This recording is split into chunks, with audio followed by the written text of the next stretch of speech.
Good evening, here is Oman News live from the news center of the Sultanate of Oman television. But first, the headlines. 29th Ministerial Meeting for the GCC Agricultural Cooperation Committee approves the Strategic Data Produce Program and Plant DNA Bank. The Public Authority for Privatization and Partnership signs Tawazun project agreement with the French E-Security Academy. And the Salalah Free Zone signs the Usufruct agreement to construct iron industries factory with an estimated Gulf investment of $500 million.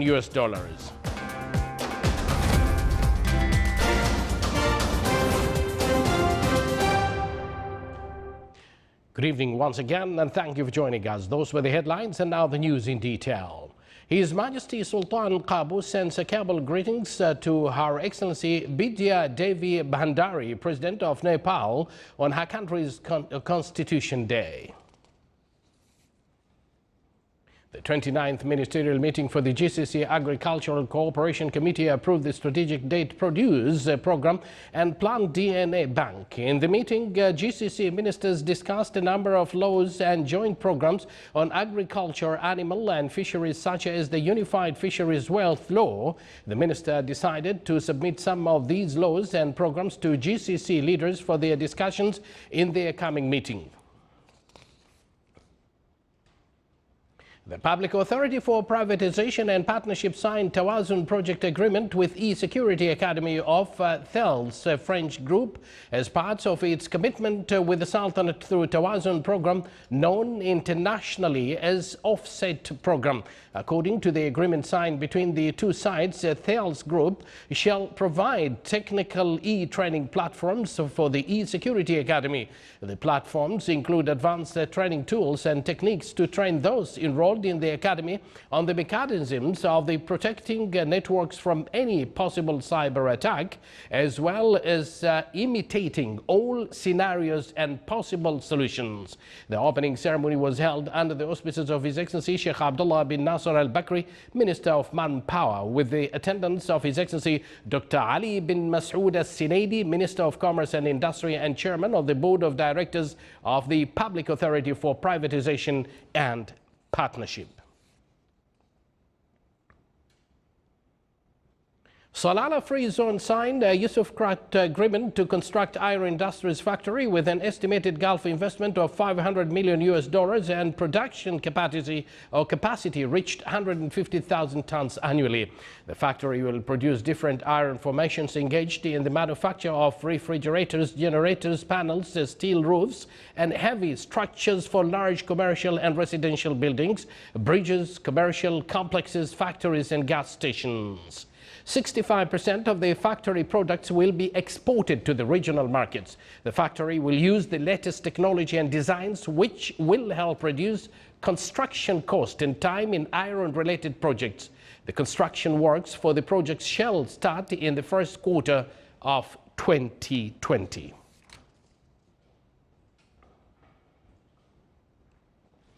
Rear Admiral Abdullah bin Khamis Al-Risi, Commander of Royal Navy of Oman, received Rear Admiral Mark Hill, Commander of the Australian Forces in Middle East. During the meeting, they exchanged points of views on military aspects between both countries.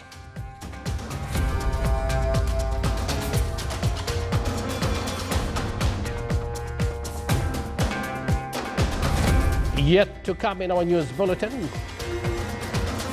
the Petroleum Development Oman Company launches a new competition for translators.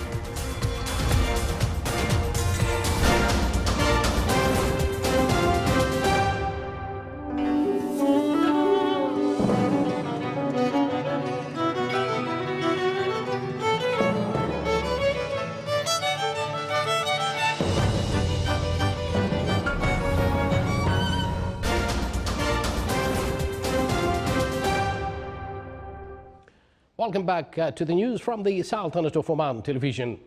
In line with its strategic expansion plans to target local and regional markets, Rasyut Cement Company signed $30 million agreements with Duqm Port for leasing a land plot to establish a new grinding unit in Duqm and for port services. Upon the completion of the project, Raisut cement output is expected to add another 1 million ton to its current production capacity, which was 6.4 million tons per annum. Construction for the Duqm grinding unit will commence today for the latest state-of-art vertical grinding facilities that will contribute in cutting operational cost.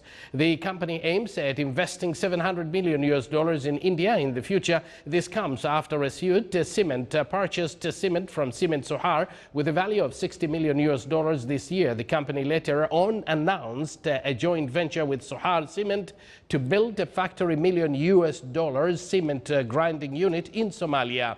Raisut Cement plans to become a major cement distributor in the region by increasing its production output to 20 million tons per annum in the future.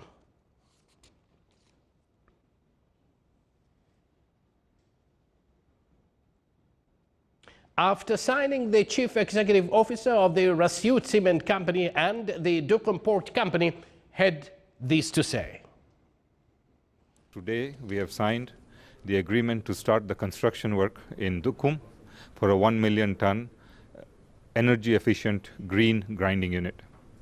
This grinding unit will provide significant employment and development to the region of Al Wusta. It will provide more than 400 jobs. 250 of those jobs will be direct, and more than 60% of those jobs will be for Omanis. It will also provide support services. It will enable local businessmen and entrepreneurs to participate with us in the growth of the region. We would like to become a 230 million Omani Riyal turnover company by the year 2025. We are expanding into East Africa, we are expanding into South Africa, and we hope to start exports into India very soon. For us, this agreement is extremely important because Raisut have been a partner since the beginning and the creation of the port, and now they're expanding the activity. They're expanding in the industrial land where they take 12 hectares for the grinding plant, but also they're going to expand on the port itself where the raw material for their grinding plant will be imported. Omantel signed a memorandum of understanding with Oman Environmental Services Holding Company BIA for recycling waste into products of economic value. The memorandum comes as part of circular economy initiatives in the Sultanate of Oman.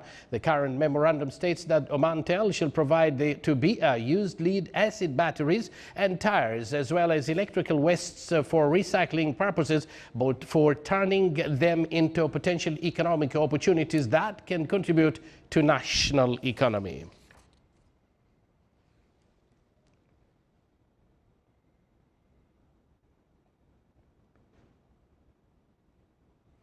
And to activate translation movement in the Sultanate, Petroleum Development Oman company PDO launched a new competition for translators. This came during the 4th Omani Translators Forum, which was held under the auspices of His Excellency Sayyid Saud bin Hilal Al Busaidi, Minister of State and Governor of Muscat. It focused on the language industry and its contribution in enriching local economies. The forum also discussed topics including knowledge industry and Oman Vision 2040.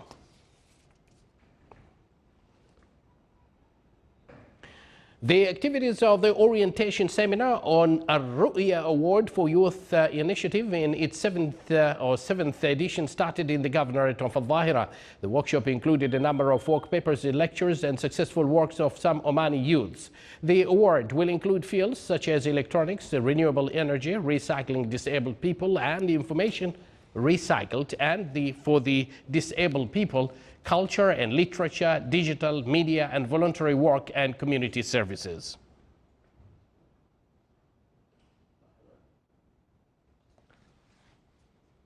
Raising awareness on the importance of protecting ozone layer and its role in preserving Earth is part of the activities of the celebration of World Ozone Layer Day in the Governorate of North Al-Batina. The ceremony included visual presentations and scientific lectures on ozone layer and ways to protect it.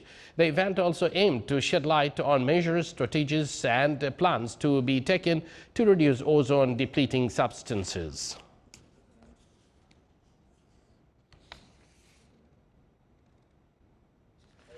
Omani Journalist Association, in cooperation with the Media Committee of the Shura Council members' elections for the 9th term, organized a training workshop on the media coverage of the elections. It witnessed participation from a number of journalists and reporters from the governorates of Al Buraimi, Al Zahira and North Al Batina.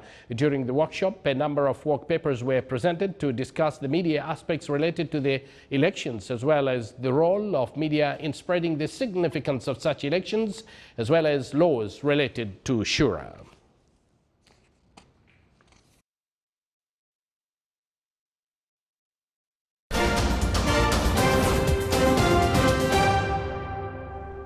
The Central Park Tower, the world's tallest residential building in Manhattan's Midtown in New York, has been introduced and celebrated.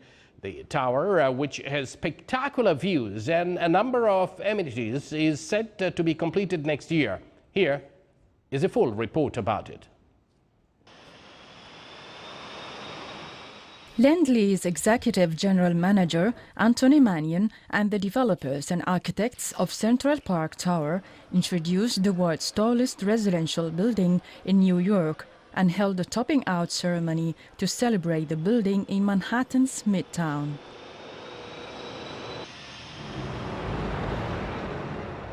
Construction workers are still installing glass panels on top, and the 123rd floor has spectacular views of Central Park, the Freedom Tower, and the East and Hudson rivers. Architects Adrian Smith and Gordon Gill, who designed the structure, said they were thrilled to contribute to the skyline of New York. One is the incredible view of Central Park from here, and the other is the incredible view of Midtown, the Empire State Building and Chrysler Building. This building has both those views, and those are absolutely incredible amenities that very few buildings have the way this does. We're in one of the greatest cities in the world, so the inspiration is easy. You know, when you look at the history and legacy of the great buildings in New York, and you look at the skyline of New York, for us to be able to participate in that and kind of etch our role in the history of that architectural legacy is fantastic. The building boasts 179 luxury apartments ranging from 1,435 square feet to over 17,000 feet. Prices start at $6.9 million for a 33rd floor two-bedroom. The most expensive dwelling listed now is a 112th floor five-bedroom at $63 million. The list of amenities includes swimming pools and a spa, a theater, and a 126-person ballroom. Not every day was as beautiful as today. You can imagine everything that everybody's gone through in order to build this building. All the weather, all the hoist breaking down. That hoist you went up on today doesn't always run as perfectly as it did today. A lot of times people get broken, it breaks down. The crane shuts down due to wind. When you're building buildings like this that are very tall, you're challenged by the wind. You're challenged by the weather all the time. Sometimes we're up in the clouds and people are working up in the clouds. You can't see the top of this building. It's an amazing achievement. It's an unbelievable achievement. Residents will live above a 300,000 square foot Nordstrom department store that will take up the first 7 floors. Mannion said construction of the tower has been tricky. The Central Park Tower is set to be completed next year. The Nordstrom store will open at the end of October 2020. This is the Sultanate of Oman television. Before we end tonight's bulletin, here are the main points once again.